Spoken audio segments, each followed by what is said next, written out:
Hello សួស្តីបងប្អូនទាំងអស់គ្នាជួបមួយខ្ញុំសារឆ្នៃម្ដងទៀតនេះបកប្រែវគ្គ3តកតងទៅនឹងសំណួរដែលគេអាសាសួរពាក់ព័ន្ធទៅនឹងឆ្នោតការដាក់លេងឆ្នោតទៅអាមេរិកនឹងសំណួរទី1 What do the term native and changeability mean សំណួរទី1គេឲ្យយើងបែងចែកដាច់ស្អីទៅ native មានន័យជាតិដើមជនជាតិដើម change chargeability mean chargeability នេះគេបញ្យល់នៅខាងក្រោមមកចាំមើលទាំងអស់គ្នាថា chargeability មានន័យថាម៉េច native ordinarily means someone born in a particular country regardless of the individual current country of residence or nationality ពាក្យថា native មានន័យថាសំដៅទៅលើមនុស្សម្នាក់ដែលកើតនៅក្នុងប្រទេសមួយ native ហ្នឹងគាត់កើតក្នុងប្រទេសណាមួយដែលមនុស្សហ្នឹងគឺមិនពាក់ព័ន្ធទៅនឹងស្ថានភាពបច្ចុប្បន្នរបស់គាត់ថាគាត់រស់នៅណាឬក៏ជាតិសាសន៍អីទេប៉ុន្តែគេនិយាយថាតើគាត់គេហៅជនជាតិដើមបងជនជាតិដើមខ្លីមក native can also mean someone who is entitled to be charged to a country other than the one in which he or she born under the provision of section of the Immigration or Nationality Act ជនជាតិដើមអាចដែលមានន័យមួយទៀតដែលថាគឺជាមនុស្សដែលគេចាត់ទុកគេ entitled to be charged to a country ចាត់ទុកថាជាជនជាតិដើមតែម្ដងតែមិនពាក់ព័ន្ធច្បាប់ទេមិនពាក់ព័ន្ធច្បាប់ទេ because there is a numerical limitation on immigration who enter from a country or geographic region each individual is charged to a country ដោយសារតែមានការកំណត់ចំនួនជនអន្តោប្រវេសន៍ដែលអាចចូលទៅ enter from a country ដែលចូលមកពីប្រទេសមួយឬក៏ពីតំបន់មួយដែលមកពីប្រទេសមួយឬក៏តំបន់មួយបុគ្គលម្នាក់ហ្នឹងគឺត្រូវតែជាជនជាតិនៅក្នុងប្រទេសណាមួយ charge to a country ឬក៏មានប្រទេសមួយប្រទេសផ្ទាល់ខ្លួនអញ្ចឹងណា Your chargeability refer to the country toward which limitation you count chargeability ហ្នឹងដែលអាចចាត់ទុកបាន charge មានន័យថាដូចទទួលដូច charge នេះទទួលខុសត្រូវការទទួលខុសត្រូវការពី charge នេះមានន័យថាទទួលខុសត្រូវមានន័យថានេះប៉ុន្តែ charge នៅទីនេះគេសំដៅទៅលើថាប្រទេសtoward which limitation you count ប្រទេសដែលមានការកំណត់ដែលអ្នកពឹងផ្អែកទៅលើអញ្ចឹងណា Your country of eligibility will normally be the same as your country of birth ប្រទេសដែលហៅប្រទេសដែលអាចដាក់ពាក្យបាននឹងជាធម្មតាដូចគ្នាទៅនឹងប្រទេសដែលអ្នកកើត However you may choose your country of eligibility as the country of birth of your spouse ទោះជាយ៉ាងណាក៏ដោយក៏អ្នកអាចនឹងជ្រើសរើសយកប្រទេសដែលអាចដាក់ពាក្យលេងឆ្នោតនឹងបានខណៈដែលជាប្រទេសរបស់ប្រពន្ធឬក៏ប្តីរបស់អ្នកវិញអ្នកមិនមែនកើតនៅក្នុងប្រទេសដូចថាយើងជនជាតិសិង្ហបុរីអញ្ចឹងមកការមួយខ្មែរអញ្ចឹងណាអញ្ចឹងប្តីការមួយខ្មែរអញ្ចឹងទៅហើយខ្មែរយើងប្រុសទៅការមួយស្រីសិង្ហបុរីអញ្ចឹងដាក់ឈ្មោះប្តីមកហើយដល់ពេលសិង្ហបុរីប្រុសដាក់ឈ្មោះស្រីនេះមកខ្មែរនេះមកអានោះអាចទៅបានហើយ or the country of birth either of your parents you were born in a country in which neither parent was born and in which your parents were not resident at the time of your birth these are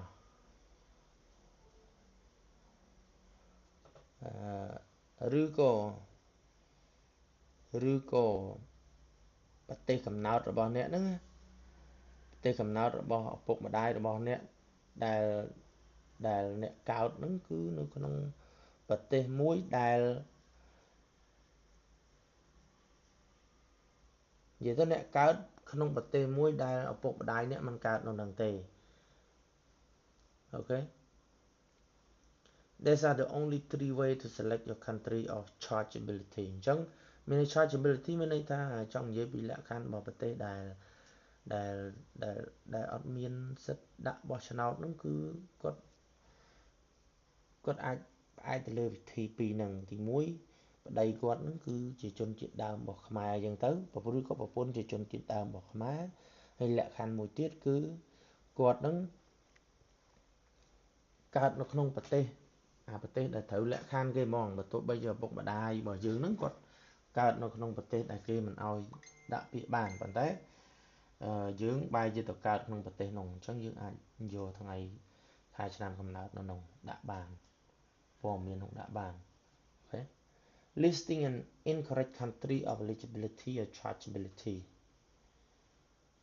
one to which you cannot establish a valid claim will disqualify your entry ហើយបើសិនជាយើងធ្វើខុសលក្ខន្តិកៈហ្នឹងគឺធ្លាក់ Can I still apply if I was not born in a qualifying country គេសួរថាខ្ញុំអាចដាក់ពាក្យលេងឆ្នោតនឹងបានបើសិនបើមិននៅក្នុងប្រទេសដែលគេរៀបរាប់ថាអាចដាក់បានផង There are two circumstances in which you might be able to apply វាមានពីរលក្ខខណ្ឌដែលយើងអាចដាក់បានអាចមានសិទ្ធិដាក់បាន First your derivative spouse was born in eligible country ទី1ប្រពន្ធរបស់យើងកើតនៅក្នុងប្រទេសដែលគេឲ្យដាក់ you may claim chargeability to that country អញ្ចឹងយើងអាចទាមទារយកអាលក្ខខណ្ឌរបស់ប្រពន្ធនឹងមក as your eligibility is based on your spouse ខណៈដែលសិទ្ធិក្នុងការដាក់ពាក្យហ្នឹងគឺបានមកពីប្រពន្ធ you will only be issued an immigrant visa if your spouse also eligible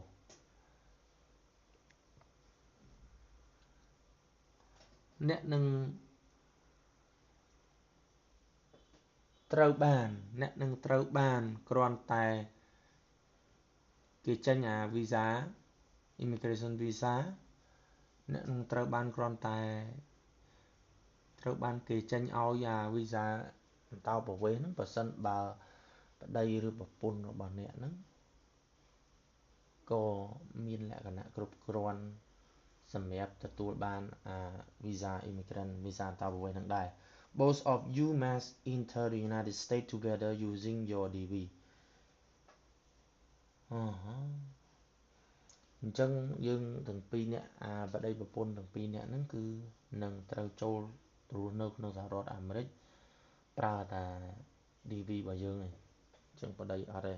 អញ្ចឹងមានន័យថាយើងប្រើតែរបស់ប្រពន្ធទៅអូខេ Similarly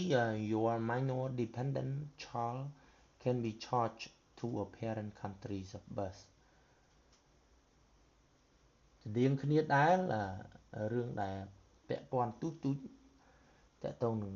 កូនរបស់អ្នកអាចត្រូវបានគេចាត់ទុក charge to a parent countries of birth ក៏អាចគេគិតតាក់ទងទៅនឹងថាតើយោងទៅតាមកន្លែងកំណើតរបស់ពុកម្ដាយដែរកូនណា Second you can be charged to a country of birth or either of your parents as long as neither of your parent was born in or a resident of your country of birth at the time of your birth យើងអាចមានសិទ្ធិដាក់ដែរ charge to the country of birth either of your parent យើងអាចដាក់ព័ត៌មានផ្អែកទៅលើឪពុកម្ដាយរបស់យើងមួយណាក៏បានតារាបណាដែលពួកគាត់មិនបានកើតស្បននៅក្នុងប្រទេស in the resident of your country of birth at the time ដែលអ្នកមិនបានកើតក្នុងប្រទេសដែលអ្នកកើតអូខេអញ្ចឹងមានន័យថាម្ដាយឪពុករបស់យើងកើតកន្លែងផ្សេង ហើយយើងកើនកន្លែងផ្សេង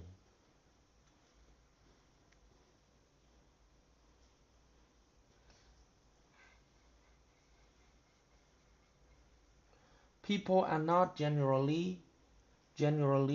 considered resident of a country in which they were not born or legally naturalized, or if they are only visiting, staying in the country temporary or stationed temporary for business or professional reason on behalf of a company or government of a country other than the one in which you were born. មនុស្សដែលជាមិនជាទូទៅត្រូវបានគេគិតថាជាអ្នកស្រុកនៅក្នុងប្រទេសណាមួយអ្នកជនជាតិរបស់ប្រទេសណាមួយដែលពួកគេមិនបានកើតឬក៏មិនបានកើតស្របច្បាប់អញ្ចឹង legally naturalized if they only visiting or staying in a country temporary បើសិនពួកគេគ្រាន់តែទៅទស្សនាឬក៏រៀននៅក្នុងប្រទេសមួយនោះជាបណ្ដោះអាសន្នទេឬក៏នៅ station តាំងទីនៅ temporary for business ឬក៏យើងរស់ស៊ីបណ្ដោះអាសន្នក្នុងមូលហេតុជំនួញឬក៏ professional reason ឬក៏យើងរស់ស៊ីជីវៈអីចឹងណា on behalf of a company ជំនួយក្រុមហ៊ុនឬក៏រដ្ឋាភិបាលនៃប្រទេសមួយ other than the one in which you were born ជាជាងប្រទេសដែលអ្នកកើត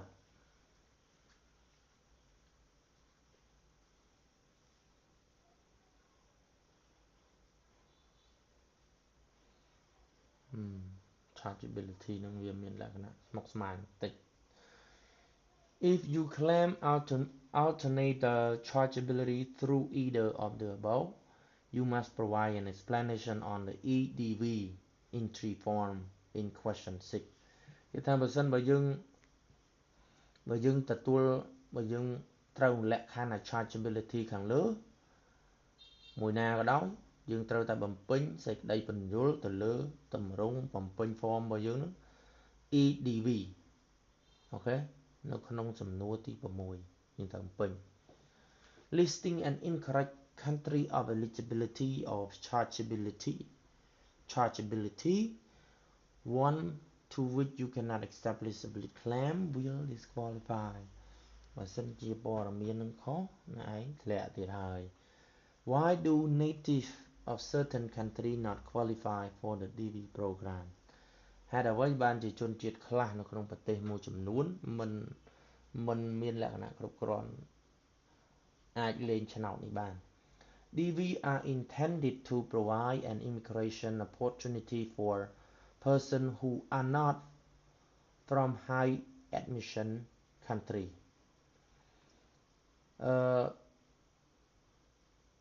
visa អន្តោប្រវេសន៍ visa ឆ្នោតមួយនេះ visa ចម្រុះមួយនេះគឺបង្កើតឡើងក្នុងគោលបំណងផ្ដល់ឱកាសអន្តោប្រវេសន៍ទៅកាន់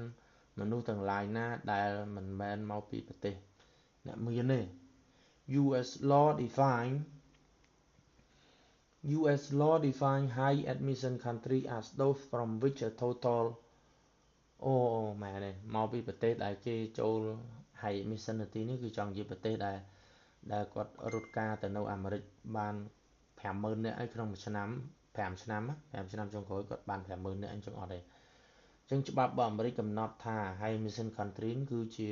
ប្រទេសទាំងឡាយណាដែលមនុស្ស 50,000 នាក់ in the family sponsor and employment based visa category នៅក្នុងដូចថាគ្រួសារ sponsor ឬក៏ការងារអញ្ចឹងណា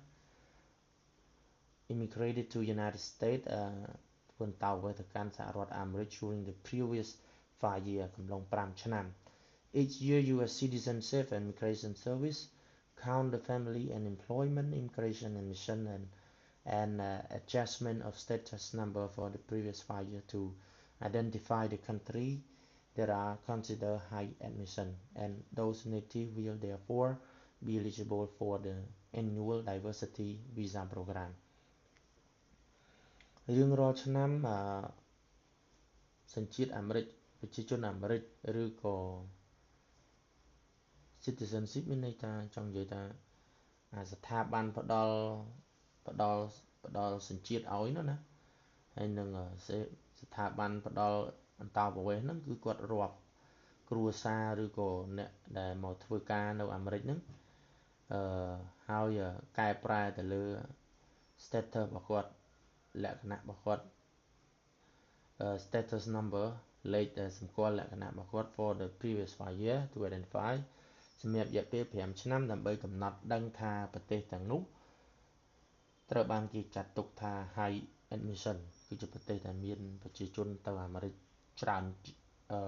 ចាប់ពី 50,000 នាក់ក្នុងរយៈពេល5ឆ្នាំចុងក្រោយ and those native will therefore be ineligible ហើយប្រទេសនោះនឹង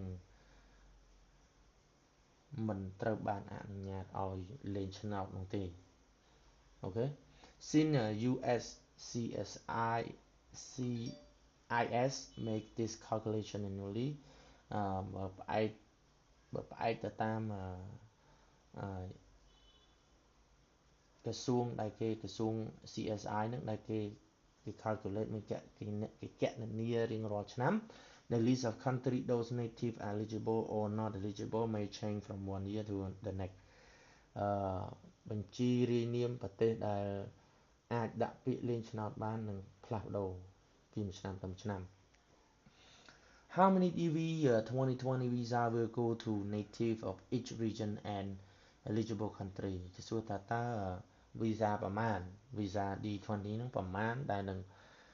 ងផ្ដល់ទៅឲ្យជនជាតិដើមនៅក្នុងតំបន់នីមួយៗឬក៏នៅក្នុងប្រទេសដែល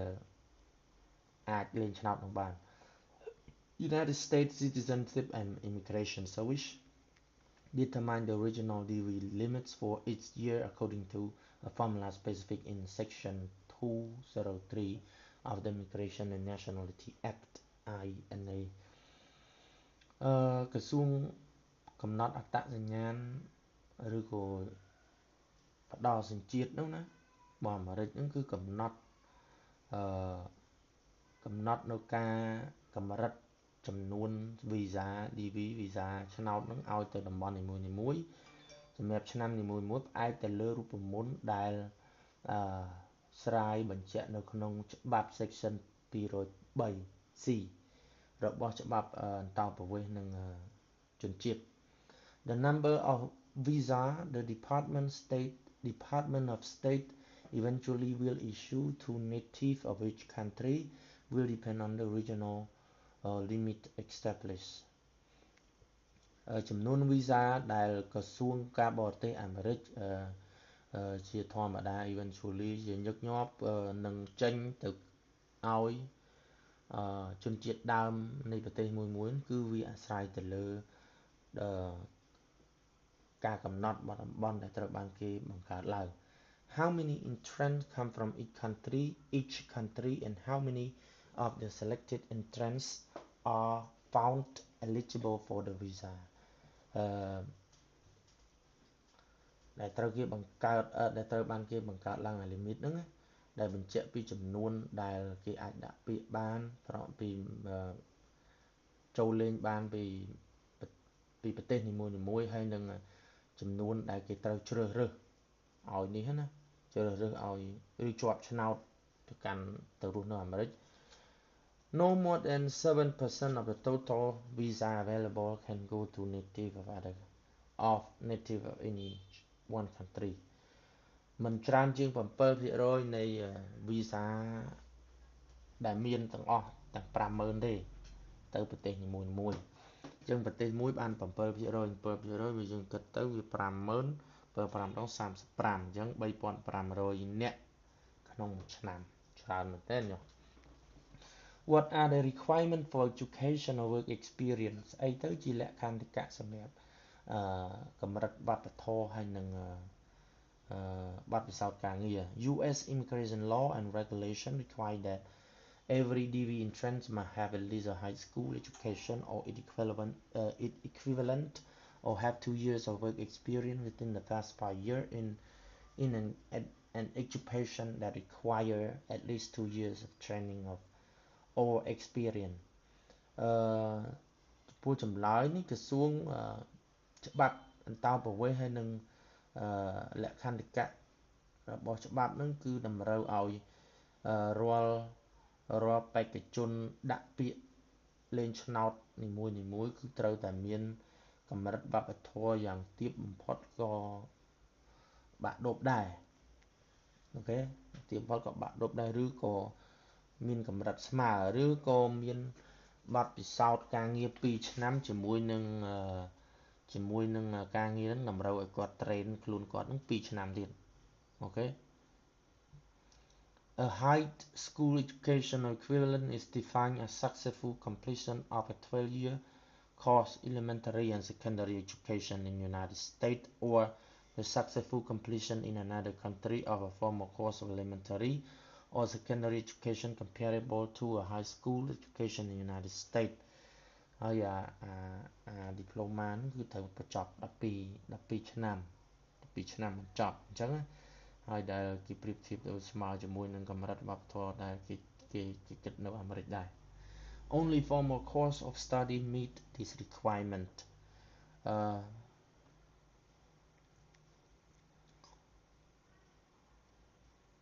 វគ្គសិក្សាផ្លូវការមួយចំនួននៃការសិក្សាសម្រាប់សិក្សាគឺមានតែវគ្គមួយចំនួនប៉ុណ្ណោះដែលឆ្លើយតបទៅនឹងការតម្រូវការមួយហ្នឹង corresponding program equivalency certificate such general equivalency diploma are not acceptable or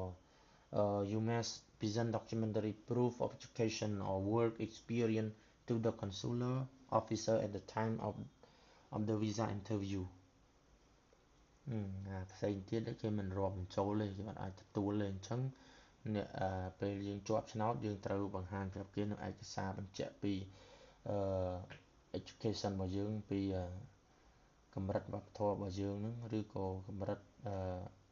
បទពិសោធន៍ការងាររបស់យើងទៅកាន់មន្ត្រីកុងស៊ុលនៅពេលដែលយើងសម្ភាសយក visa If you do not meet the requirement for education or work experience, your entry will be disqualified at the time of your visa interview. ប្រសិនបើយើងជាប់ហើយហ្នឹងគេរើសជាប់ហើយហ្នឹងប្រសិនបើយើងមិនឆ្លើយតបទៅកាន់តម្រូវការមិនដូចថាលក្ខខណ្ឌរបស់យើងហ្នឹងទៅសម្ភាសហ្នឹងមិនឆ្លើយតបសម្រាប់ education work experience ហ្នឹងសម្រាប់ចំណេះដឹងដែលយើងត្រូវមានហើយនឹងបទពិសោធន៍ការងារហ្នឹងយើងជាប់ថាហ្នឹងក៏គេទម្លាក់ចោលដែរ at the time of your visa interview អញ្ចឹងតសម្ភាសជាប់ទៀតណាគេ select ជាប់ហើយតសម្ភាសជាប់ទៀតបានជាប់ទៅអាមេរិកមែនតើ no visa will be issued to you or any of your family member ហើយគឺដាច់តាមហ្នឹងមកបើមានfamily member ទៀតក៏អត់បានដែរអូខេWhat occupation qualify for DV program តើមុខជំនាញអីដែលស្របទៅនឹងឬក៏គ្រប់លក្ខខណ្ឌឬក៏ដែលកម្មវិធី DV កម្មវិធីឆ្នោតនេះគេតម្រូវឲ្យ The Department of State will use the US Department of Labor ONET online database to determine qualifying work experience សម្រាប់បទពិសោធន៍ការងារគេប្រើប្រព័ន្ធ ONET online database របស់រដ្ឋាភិបាលអាមេរិកដើម្បីកំណត់ONET online database ហ្នឹង categorize job experience into 5 job zone ហើយឯកសារវិភាគហ្នឹងគេបែងចែកទៅជា5តំបន់ការងារ while the DOL website lists many occupations not all occupation qualify for the DV program មិនគ្រប់តែមុខងាររបស់យើងបទពិសោធន៍ការងាររបស់យើងអាចបំពេញលក្ខខណ្ឌឲ្យអ្នកអាចលេងឆ្នោតបានទេ To qualify for a DV on the basis of your work experience ដើម្បីបំពេញលក្ខណៈត្រឹមត្រូវសម្រាប់ឆ្នោតលេងឆ្នោតនេះបានក្នុងមូលដ្ឋាននៃបទពិសោធន៍ការងាររបស់អ្នក You must have within the last 5 years អ្នកត្រូវតែមានក្នុងកំឡុង5ឆ្នាំ 2 years of experience ហើយ5ឆ្នាំហ្នឹងគឺមានបទពិសោធន៍ការងារ2ឆ្នាំ in according with in an occupation classified in a specific vocational preparation SVP range of 7.0 ហើយគឺមានកំណត់ឲ្យស្របទៅនឹងកម្មវិធីរបស់គេដែលគេកំណត់ថាយើងត្រូវអត់នោះហើយបន្ទុកវា7.0 ទៅ If you do not meet the requirement for education or work experience, your entry will be disqualified at the time of your visa interview. បើសិនបើអ្នកមិនអាចឆ្លើយតបនៅលក្ខខណ្ឌដែលសម្រាប់កម្រិតនៃការសិក្សារបស់យើងឬក៏បទពិសោធន៍ការងារទេនោះទោះបីជាគេរើសក៏ដោយក៏ធ្លាក់នៅកន្លែង visa ហ្នឹងដែរអូខេ How can you find a qualifying DV occupation in the Department of Labor only online database គេថាតើយើងរកយ៉ាងម៉េចឲ្យឃើញថាតើមុខងារណាខ្លះមុខវិជ្ជាជីវៈណាខ្លះដែល Department of Labor ដែលក្រសួងពលកម្មក្រសួង Department of Labor ក្រសួងពលករហ្នឹងក្រសួងកំណត់ when you go into online បើសិននៅពេលដែលយើងចូលនៅក្នុងប្រព័ន្ធ online នេះ ONET online នេះ follow this step to determine យើងដើរតាមវិធីជំហានមួយដែលគេប្រាប់ if your occupation qualify បើសិនបើមុខងាររបស់អ្នកវិជ្ជាជីវៈរបស់អ្នកគឺមានលក្ខណៈគ្រប់គ្រាន់ under find occupation select job family នៅក្នុងកន្លែងចូលដល់កន្លែង find occupation រកមុខវិជ្ជាជីវៈហ្នឹងហើយជ្រើសរើស job family from the pull down menu ហើយ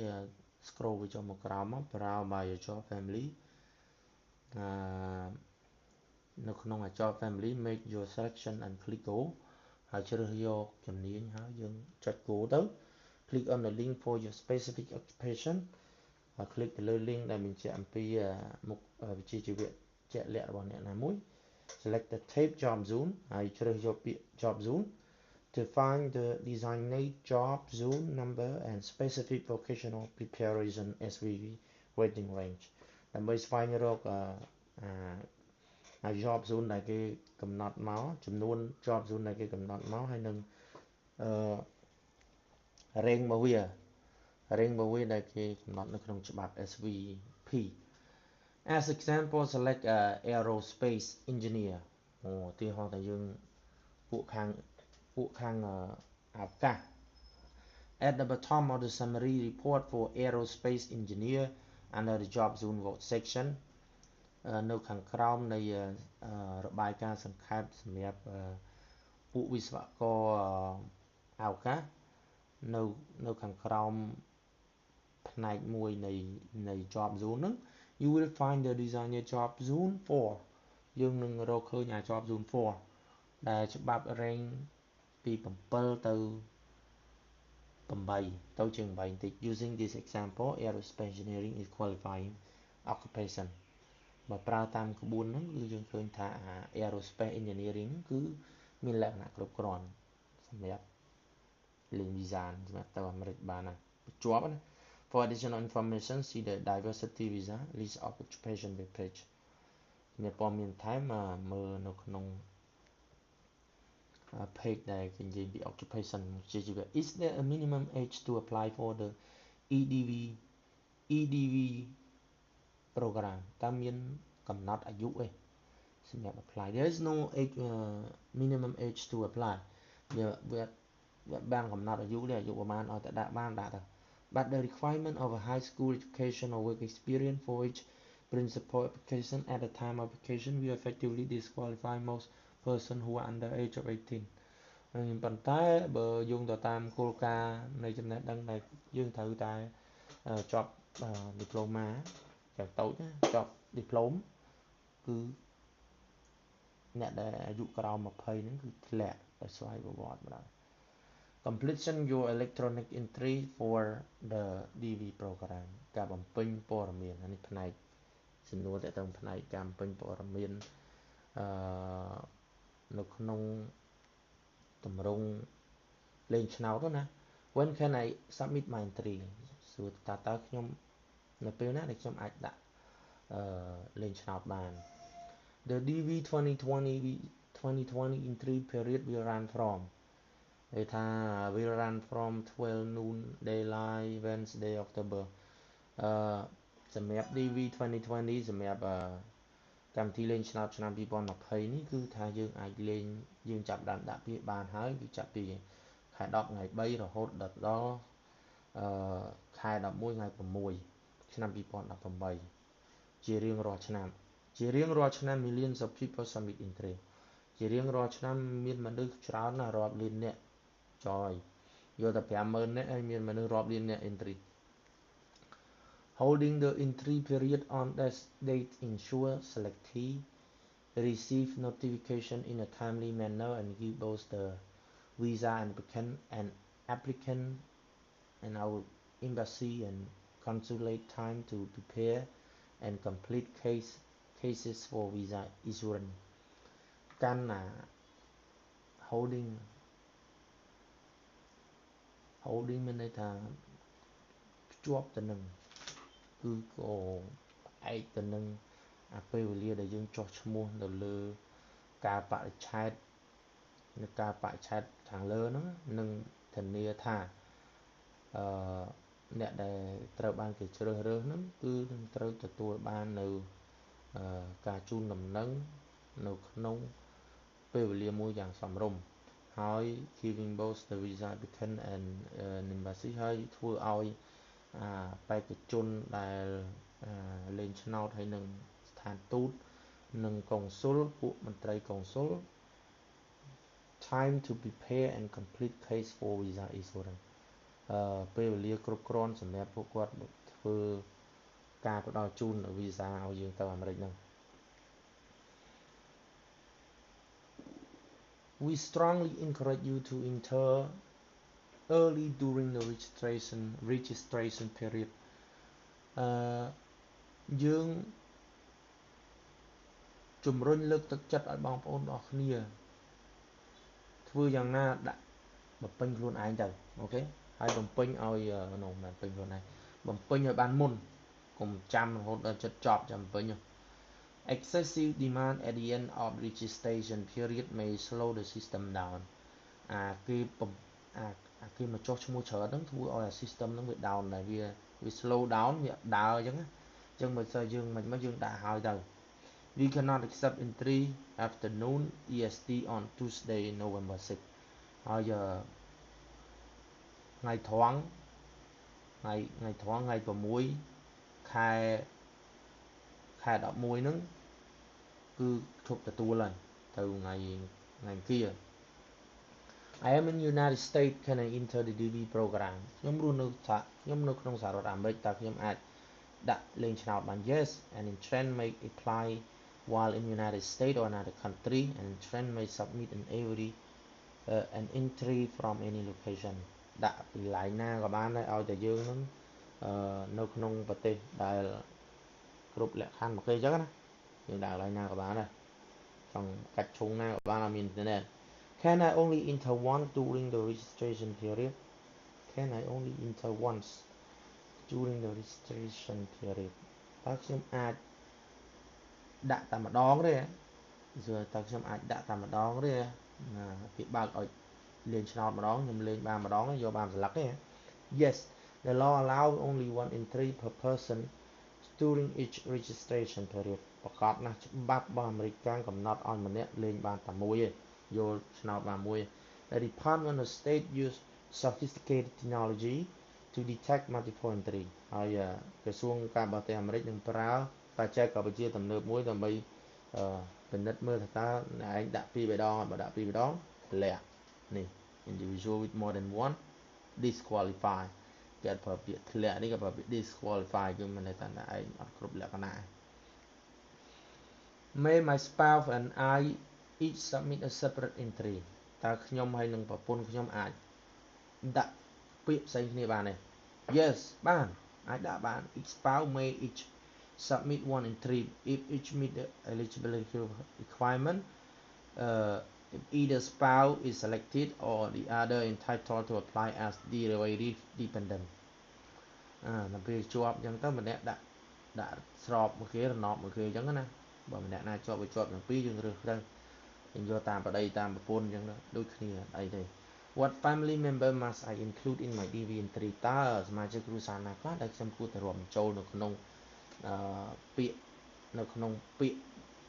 សម្រាប់ដាក់លេខឆ្នោតហ្នឹងទី1 spouse ទី1ប្តីឬក៏ប្រពន្ធ If you are legally married ប្រសិនបើនៃការស្របច្បាប់ you must list your spouse regardless of whether he or she live with you or intend to immigrate to the United States ហើយត្រូវតែដាក់បញ្ចូលប្តីឬប្រពន្ធ regardless whether he or she បើទោះបីជាប្តីឬក៏ប្រពន្ធនឹងមិននៅជាមួយយើងក៏ដោយឬក៏មិនមានបំណងធ្វើអន្តោប្រវេសន៍ទៅកាន់អាមេរិកក៏ដោយ You must list your spouse even if you currently are separated from him or her unless you are legally separated អ្នកត្រូវតែដាក់ឈ្មោះប្តីឬប្រពន្ធរបស់អ្នកបើទោះបីជាអ្នករស់នៅបែកគ្នាក៏ដោយតែលើកលែងតែបែកគ្នាច្របច្បាប់ក៏ដោយឡាការចេញពីការបែកគ្នាដែរហ្នឹងអត់បាច់ដាក់ទេ Legal separation is an arrangement when the couple remain married but live apart following court order legal separation ហ្នឹងអាការបំបែកស្របច្បាប់ហ្នឹងគឺជាការរៀបចំមួយនៅពេលដែលគូស្វាមីភរិយាហ្នឹងគឺនៅតែមានឈ្មោះថារៀបការជាមួយគ្នាប៉ុន្តែរស់នៅផ្សេងគ្នាហើយដោយធ្វើតាមបទបញ្ជារបស់តុលាការ If you and your spouse are legally separated ប្រសិនបើអ្នកឬប្តីឬប្រពន្ធអ្នកលែងលះគ្នាស្របច្បាប់ហើយ your spouse will not be able to immigrate with you through the diversity visa program ប្តីឬប្រពន្ធរបស់អ្នកនឹងគឺតែមិនអាចធ្វើអន្តោប្រវេសន៍តាមរយៈកម្មវិធីលេងឆ្នោតនេះបានទេ You will not be penalized if you choose to enter the name of your spouse from whom you legally separated បើយើងដាក់បំពេញនៅក្នុងឯកសារលេងឆ្នោតហ្នឹងក៏ដាក់ទៅគេអត់ប្រកាន់ទេអត់មានពិន័យអីទេ If you not legally separated by a court បើសិនបើអ្នកមិនត្រូវបានលែងលះដោយតុលាការដោយបទបញ្ជាតុលាការ You must include your spouse even if you plan to divorce before you apply for the diversity visa ត្រូវតែដាក់ឈ្មោះប្តីឬប្រពន្ធអ្នកចូលនៅក្នុងពាក្យលេងឆ្នោតហ្នឹងបើទោះបីជាអ្នកគ្រោងនឹងលែងលះគ្នាក៏ដោយមុនទទួលបានវីសា Failure to list your eligible spouse or listing someone is not your spouse is ground for qualification ហើយបើសិនជាអត់ដាក់ទេគឺធ្លាក់ដាក់មានប្តីប្រពន្ធ If you are not married at the time of entry but plan on getting married in the future do not list a spouse on your entry form as this would be ground for qualification ហើយបើសិនបើយើងមិនទាន់ការផងហើយទៅដាក់ប្តីប្រពន្ធចូលហើយយើងមិនទាន់បានការហ្នឹងក៏ធ្លាក់ដែរ If you are divorced or your spouse is deceased you do not have to list your former spouse បើសិនបើអ្នកឯងលែងលះគ្នាហើយឬក៏ប្តីឬប្រពន្ធអ្នកស្លាប់ហើយអ្នកមិនបាច់ចាំបាច់ដាក់នេះទេមិនចាំបាច់ដាក់អតីតប្តីអតីតប្រពន្ធរបស់អ្នកអីទេ The only expectation to the requirement is if your spouse is already a US citizen ករណីលើកលែងមានតែមួយទេចំពោះលក្ខខណ្ឌកៈមួយនេះចំណុចតម្រូវឲ្យធ្វើមួយនេះគឺថាប្រសិនបើប្តីឬប្រពន្ធអ្នកគឺជាជនជាតិអាមេរិកទៅហើយឬ US lawful permanent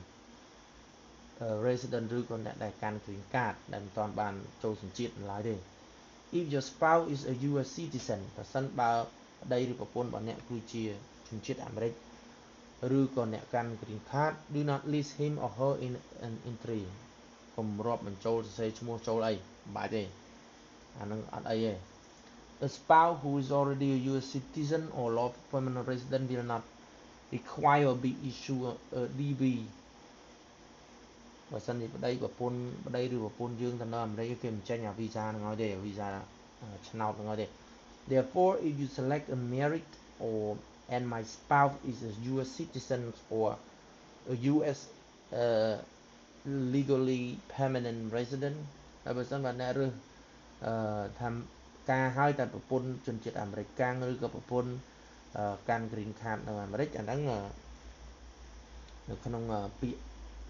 លេងឆ្នោតរបស់អ្នកនឹងត្រូវបានអ្នកនឹងមិនតម្រូវឲ្យបំពេញព័ត៌មានបន្ថែមទៀតទេយើងថាមិនដឹងហើយកូនដល់វគ្គកូនម្ដង You must list all your living children who are unmarried and under 21 years of age at the time of your initial DV entry អ្នកត្រូវតែចុះឈ្មោះកូនរបស់អ្នកទាំងអស់ប៉ុន្តែត្រូវប្រកាសថាអត់ទាន់រៀបការហើយអាយុក្រោម21អាយុក្រោម21ពេលដែលអ្នកដាក់នោះ whether they are for natural children or stepchildren even if you are now divorced from the child parent your spouse children or children you have formally adopted in accordance with the applicable law នេះគឺចង់និយាយថាបើទោះបីជាកូនរបស់អ្នកក៏ដោយឬក៏កូនចុងរបស់អ្នកក៏ដោយឬក៏អ្នកលែងលះរួចហើយពីឪពុកម្ដាយគេនោះពីម៉ែគេឬក៏ពីឪគេហ្នឹងក៏អាចដាក់ចូលដែរ your spouse children កូនរបស់ប្តីរបស់ប្រពន្ធអ្នក children you have formally adopted ឬក៏កូនដែលអ្នកចិញ្ចឹម adopted មានន័យថាធ្វើពុកធွာឪធွာអញ្ចឹង in according with the applicable law ដែលស្របទៅនឹងច្បាប់ដែលអាចអនុវត្តបាន List all children under 21 years of age at the time of your electronic entry ដាក់រាល់ឈ្មោះកូនរបស់អ្នកដែលក្រោមអាយុក្រោម21ឆ្នាំនៅពេលដែលអ្នកចុះឈ្មោះចូល Even if they now require to list children who are already US citizen បើទោះបីជាពួកគេលែងរស់នៅជាមួយអ្នកហើយឬក៏ពួកគេមិនមានបំណងនឹងធ្វើអន្តោប្រវេសន៍តាមរយៈគម្រោងលេងឆ្នោតនេះទេក៏ដោយYou are not required to list children who already US citizen អ្នកនឹងមិនតម្រូវឲ្យចុះទាំងឈ្មោះកូនដែលគេរស់នៅអាមេរិកហើយទៅជាជនជាតិអាមេរិកហើយទេ or lawful permanent ឬក៏អ្នកកាន់ green card though you will not be penalized if you do include them ទោះយ៉ាងណាក៏ដោយអ្នកនឹងត្រូវបានពិន័យអីទេបើទោះបីជាអ្នកសរសេរចូលក៏ដោយ Parents and siblings of the entrants are ineligible to receive DV visa as dependent or you should not include them in your entry ឪពុកម្ដាយបងប្អូនរបស់យើងគឺអត់មានសិទ្ធិទេគាត់អត់មានសិទ្ធិដាក់ទេអញ្ចឹងអត់ដាក់ទេណាអត់ត្រូវដាក់ទេព្រោះគាត់នឹងមិនអាចទទួលបានទេពុកយើងម្ដាយយើងក៏មិនបានបងប្អូនក៏មិនបាន If you list family member on your entry ប្រសិនបើអ្នកទៅដាក់រាយនាមសមាជិកគ្រួសាររបស់អ្នក You're not required to apply for a visa immigrant or to immigrate or travel with you ពួកគេនឹងតម្រូវឲ្យពួកគេនឹងមិនត្រូវបានគេផ្ដល់វីសាឲ្យទៅជាមួយអ្នកទេ However if you fail to include an eligible dependent on your original entry ទោះយ៉ាងណាក៏ដោយបើសិនបើអ្នកបរាជ័យក្នុងការបំពេញឈ្មោះអ្នកដែលមានសិទ្ធិទៅបាន or list someone who is not your dependent your case will be disqualified ឬក៏ ដាក់អ្នកណាផ្សេងចូលមកនឹងមានន័យថាអ្នកឯងនឹងធ្លាក់ទៀតហើយគឺឃើញតែធ្លាក់ក្បែកទៀតហើយ No visa will be issued to you or any of your family member ហើយមិនត្រឹមតែយើងដោយទាំងអស់ហ្មងធ្លាក់មួយហ្នឹងទៅដូចកពឹសចឹង This only apply to those who were family member at the time the entry was submitted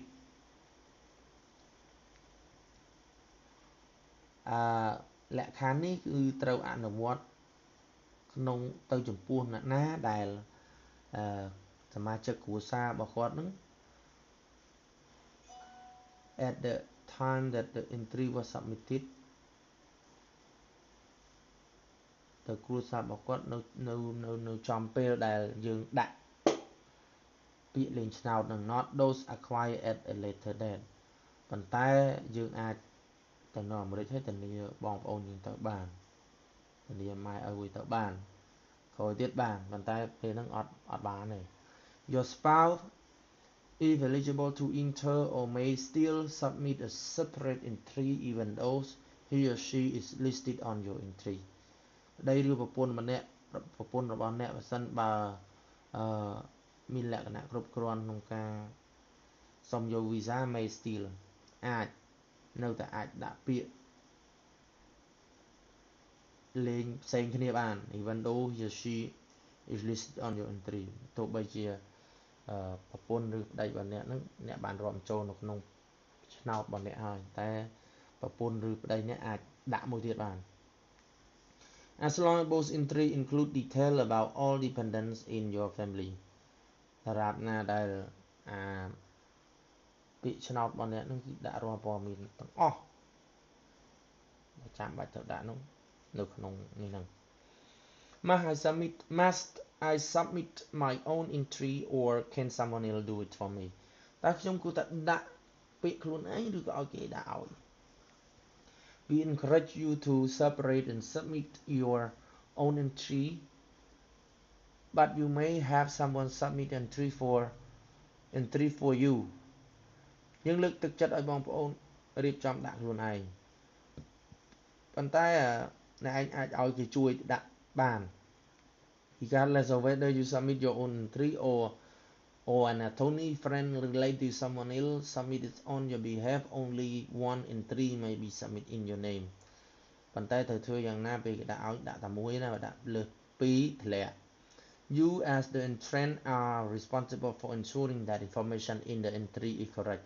ហើយយើងដែលឲ្យគេជួយនឹងគឺត្រូវធានាថាព័ត៌មាននឹងគឺវាត្រឹមត្រូវហើយពេញលេញ Entries that are not correct or complete may be disqualified ដែលយើងបំពេញមិនគ្រប់គ្រាន់នឹងគឺធ្លាក់ដែរអូខេ Entrants should keep their own confirmation number so that they are able to independently check the status of their entry using entrant status check បេក្ខជននឹងគួរតែរក្សាលេខ confirm នឹងលេខបញ្ជាក់នឹងឲ្យបានច្បាស់លាស់លេខនេះនឹងឲ្យបានកុំឲ្យបាត់ណាធ្វើម៉េចកុំឲ្យបាត់ធ្វើបែបហ្នឹងទើបយើងអាចយកអាលេខហ្នឹងយកទៅឆែកមើលថាតើយើងជាប់ឬធ្លាក់ដោយខ្លួនឯង Entrants should retain access to the email account using DV submission ហើយត្រូវធ្វើយ៉ាងណាថា account ដែលយើង email ដែលយើងប្រើហ្នឹងគឺត្រូវតែ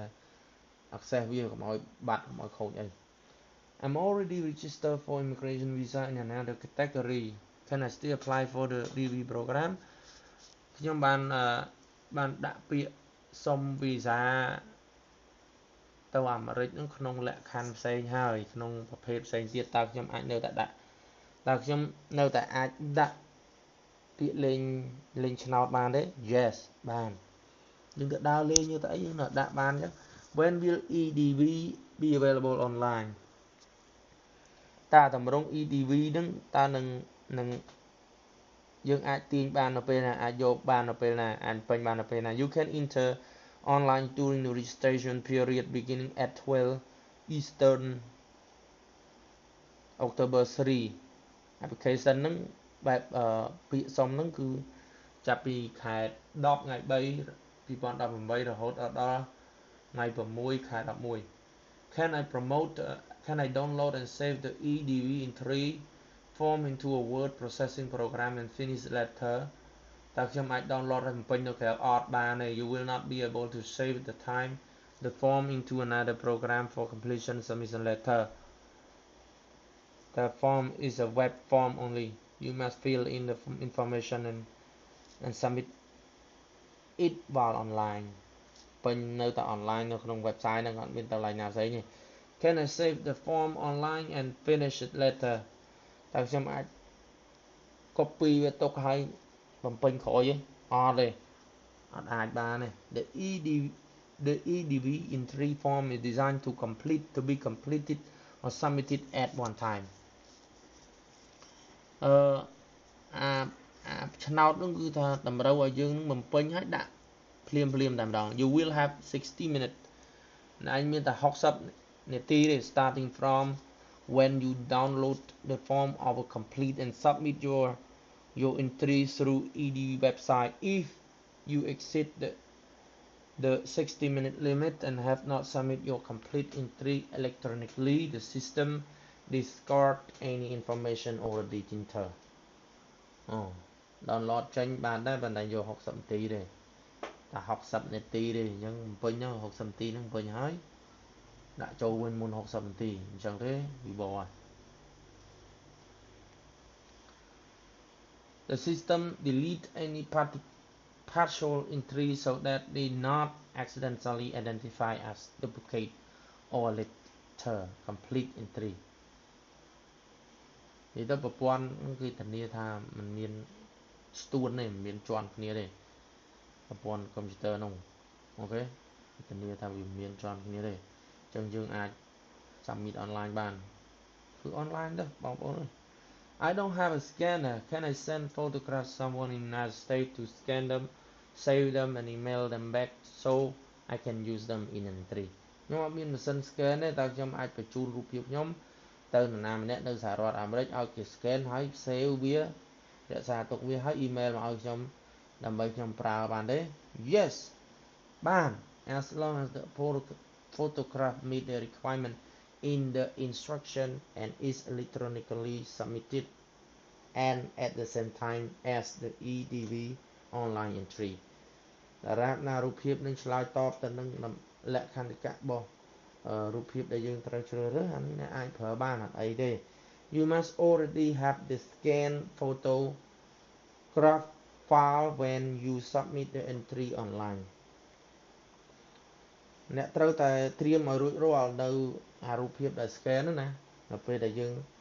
ដាក់ពាក្យសុំដាក់ពាក្យលេងឆ្នោតហ្នឹង It cannot be submitted separately from the online application គឺយើងអាចដាក់វាផ្សេងគ្នាបានទេអត់ទេដាក់ជាមួយគ្នាតមក The entire every photograph and application together can be submitted electronically from United States or from overseas ឆ្នោតនេះយើងអាចដាក់នៅណាក៏បានដែរ from ពីប្រទេសណាក៏បានពីអាមេរិកក៏បានដែរបើមិនទៅលេងអាមេរិកអីចឹងណា If the EDV system reject my entry can I resubmit my entry បើសិនបើប្រព័ន្ធ system របស់ឆ្នោតនោះគេបដិសេធមិនទទួលពាក្យតើខ្ញុំអាចដាក់ម្ដងទៀតទេ Yes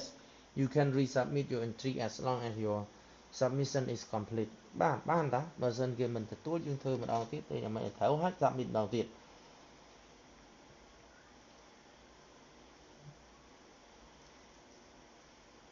ហើយធ្វើយ៉ាងណាឲ្យបានមុនថ្ងៃ6ខែ11 You will not be penalized for submitting a duplicate entry if the EDV system reject your initial entry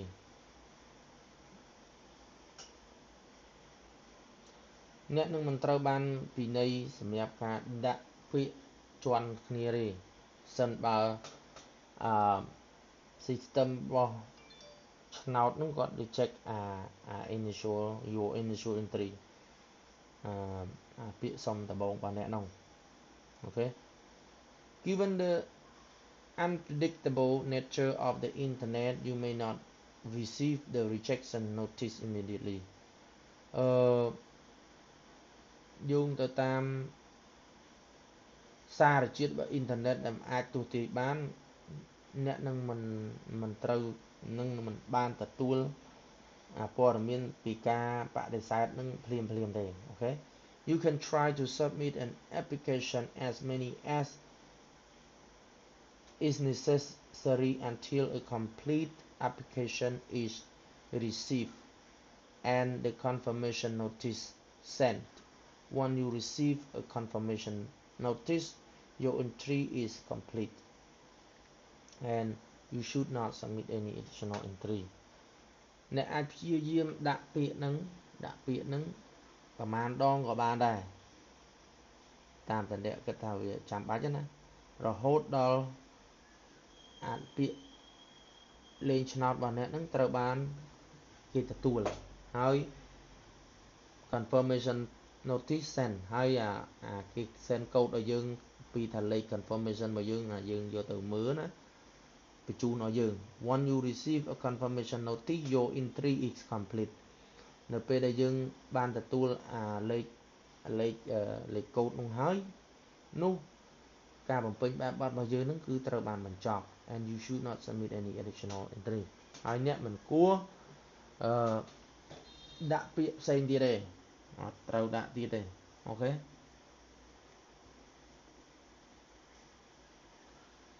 How soon after I submit my entry will I receive the electronic confirmation code តើវាលឿនប៉ុណ្ណាទៅនៅសម្រាប់យើងនៅពេលដែលយើងដាក់ពាក្យហើយវាបញ្ជូនលេខបញ្ជាក់មកណា You should receive the confirmation notice immediately អ្នកនឹងត្រូវទទួលបាននៅconfirmation notice ហ្នឹងសេចក្តីជូនដំណឹងពីថាយើងជោគជ័យបម្រើជ័យហ្នឹងភ្លាមតែម្ដង including a confirmation number that you must record and keep រួមទាំងលេខដែលយើងគួរតែថតវាហើយនឹងរក្សាវាឲ្យបានគង់វង្ស However the unpredictable nature of the internet can result in delay ទោះបីជាយ៉ាងណាក៏ដោយវាអ៊ីនធឺណិត slow ក៏វាយឺតដែរ You can hit the submit button as many times as is necessary until a complete application sent and you receive the confirmation notice អ្នកឯងអាចចុចប៊ូតុងបញ្ជូនហ្នឹងណាប៊ូតុងបញ្ជូននឹងម្ដងហើយម្ដងទៀតតាមតែចាំបាច់ទៅរហូតដល់ពាក្យសុំហ្នឹងត្រូវបានបញ្ជូនហើយអ្នកទទួលបានលេខបញ្ជាក់មកវិញ However once you receive a confirmation notice do not resubmit your information ហើយរឿងដែលគួរតែចងចាំនោះគឺថានៅពេលយើងទទួលបានលេខនោះហើយកុំដាក់ម្ដងទៀតអសោះកុំដាក់ពាក្យម្ដងទៀត I hit the submit button but did not receive a confirmation number if I submit another entry will I be disqualified ខ្ញុំបានចុច submit ហើយប៉ុន្តែវាអត់ទទួលបាននៅលេខបញ្ជាក់ថាបានឬក៏មិនបានទេតើខ្ញុំអាចដាក់ម្ដងទៀតបានអត់ហើយបើដាក់តើខ្ញុំអាចទៅជាធ្លាក់កើតអត់ If you did not receive confirmation number your entry was not recorded បើសិនមកយើងមិនទាន់បានលេខកូដនឹងទេនោះមានន័យថាព័ត៌មានយើងអត់ត្រូវបានគេថតរក្សាទុកទេ You must submit another entry អ្នកត្រូវតែដាក់ម្ដងទៀត It will be counted as a duplicate it will not be វានឹងមិនត្រូវចាត់ទុកថាស្ទួនទេជាន់គ្នាទេ Once you receive a confirmation number do not resubmit your information តែបើសិនបើអ្នកទទួលបានលេខបញ្ជាក់ហើយកុំដាក់ម្ដងទៀតអសោះ How do I know if I'm selected តើធ្វើយ៉ាងណាទៅដឹងថាខ្ញុំនឹងត្រូវបានគេជាប់ឆ្នោតធ្វើយ៉ាងណាអូខេសំណួរនេះខ្ញុំនឹងធ្វើនៅក្នុងវីដេអូឃ្លីបមួយទៀតខ្ញុំគិតថាយើងវែងហើយអញ្ចឹងចប់តំណឹងចុះ selection អញ្ចឹងចំពោះ selection ខ្ញុំធ្វើមួយឃ្លីបទៀតដើម្បីបង្ហើយនៅសល់8 page អញ្ចឹងបងប្អូនទាំងគ្នា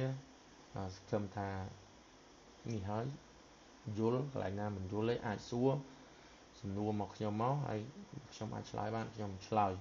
អូខេបាយសម្រាប់ឃ្លីបទី3នេះ ចឹងបងប្អូនអរគ្នាចាំមើល clip ចុងក្រោយអូខេបាយបាយ